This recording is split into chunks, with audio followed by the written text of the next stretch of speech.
Hello students, आपने छोटा जादूगर कहानी आप सीख रहे थे, पढ़ रहे थे। उसके आगे अब हम देखते हैं क्या होता है। ठीक है, चलिए रीड करते हैं। मैं घूमकर पान की दुकान पर आ गया। पान खाकर बड़ी देर इधर उधर टहलता रहा। झूले के पास लोगों का ऊपर नीचे आना देखता रहा। अकस्मात का अर्थ होता है अचानक। किसी ने ऊपर के हिंडोले से पुकारा, बाबूजी। मैंने पूछा, कौन? मैं हूँ छोटा जादूगर। कुछ दिनों बाद कोलकाता के सुंदर बोटानिकल गार्डन में लाल कमलिनी से भरी हुई एक छोटी सी झील के किनारे घने वृक्षों की छाया अपनी मंडली के साथ बैठा हुआ था। मैं जलपान कर रहा था, बातें हो रही थी। इतने में ही वहीं छोटा जादूगर दिखाई पड़ा। हाथ में 4 खाने की खादी का झोला, साफ जांघिया और आधी बाहों का कुर्ता। सिर पर मेरा रूमाल सूत की रस्सी से बंधा हुआ था। मस्तानी चाल से झूमता हुआ आकर कहने लगा, बाबूजी नमस्ते। आज कहिए तो खेल दिखाऊं? नहीं जी, अभी हम लोग जलपान कर रहे हैं। ये किसने कहा? बाबूजी ने कहा। फिर इसके बाद गाना बजाना होगा बाबूजी। इसके बाद देखिए, नहीं जी तुमको। मैं क्रोध में कुछ और कहने जा रहा था, तभी श्रीमती जी ने कहा, दिखलाओ जी, तुम तो अच्छे आए। भला कुछ मन तो बहले। ये किसने कहा? बाबूजी की पत्नी ने कहा।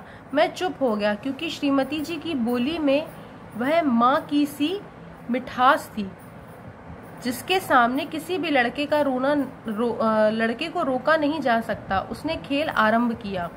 उस दिन कार्निवल के सब खिलौने उसके खेल में अपना अभिनय करने लगे। भालू मनाने लगा, बिल्ली रूठने लगी, बंदर घुड़कने लगा, गुड़िया का ब्याह हुआ, गुड्डा वर काना निकला। लड़कों की बातों से ही खेल हो रहा था। सब हंसते हंसते लोटपोट हो गए। मैं सोच रहा था, बालक की जरूरतों ने उसे जल्द ही चतुर बना दिया। यही तो संसार है। ताश के सब पत्ते लाल हो गए, फिर सब काले हो गए। गले की सूत की डोरी टुकड़े टुकड़े होकर जुड़ गई। लट्टू अपने आप नाच रहे थे। मैंने कहा, अब हो चुका, अपना खेल बटोर लो, हम लोग भी अब जाएंगे। श्रीमती जी ने धीरे से 1 रुपया दे दिया। वह उछल पड़ा। मैंने कहा, लड़के, छोटा जादूगर कहिए, यही मेरा नाम है, इसी से मेरी जीविका है। मतलब जब उस बाबूजी ने उसको एक लड़के कहा तो उसे थोड़ा सा बुरा लगा और उसने क्या कहा कि मुझे क्या कहिए, छोटा जादूगर कहिए। मैं कुछ बोलना ही चाहता था कि श्रीमती जी ने कहा, अच्छा तुम इस रुपए से क्या करोगे? पहले भरपेट पकौड़ी खाऊंगा, फिर एक सूती कंबल लूंगा। मेरा क्रोध अब लौट आया। मैं अपने आप पर बहुत क्रुद्ध होकर सोचने लगा, ओह कितना स्वार्थी हूँ मैं। उसने 1 रुपये पाने पर मैं ईर्ष्या करने लगा था ना। वह नमस्कार करके चला गया। हम लोग लता कुंज देखने के लिए चले। फिर देखिए क्या होता है। उस छोटे से बनावटी जंगल में संध्या साए साए करने लगी थी। डूबते हुए सूर्य की अंतिम किरणें पेड़ों की पत्तियों से विदाई ले रही थी, अर्थात बहुत शाम हो गई थी। चारों ओर सुनसान था। हम लोग धीरे धीरे मोटर से हावड़ा की ओर जा रहे थे। रह रहकर छोटा जादूगर स्मरण हो आता था। सचमुच वह एक झोपड़ी के पास कंबल कंधे पर डाले खड़ा था। मैंने मोटर रोककर उससे पूछा, तुम यहाँ कहाँ? मेरी माँ यही है ना? अब उसे अस्पताल वालों ने निकाल दिया है। मैं उतर गया। उस झोपड़ी में देखा तो वह स्त्री चिथड़ों से लदी हुई कांप रही थी, अर्थात ये किसकी दशा थी? उसकी माँ की दशा थी। छोटा जादूगर ने कंबल ऊपर डालकर उसके शरीर से चिपकते हुए कहा, माँ। मेरी आंखों से आंसू निकल पड़े। बड़े दिन की छुट्टी बीत चली थी। मुझे अपने ऑफिस में समय से पहुंचना था। कोलकाता में मन ऊब गया था। फिर भी चलते चलते एक बार उस बाग को देखने की इच्छा हुई। साथ ही साथ जादूगर भी दिखाई पड़ जाता तो और भी। मैं उस दिन अकेले ही चल पड़ा। जल्द लौट आना था।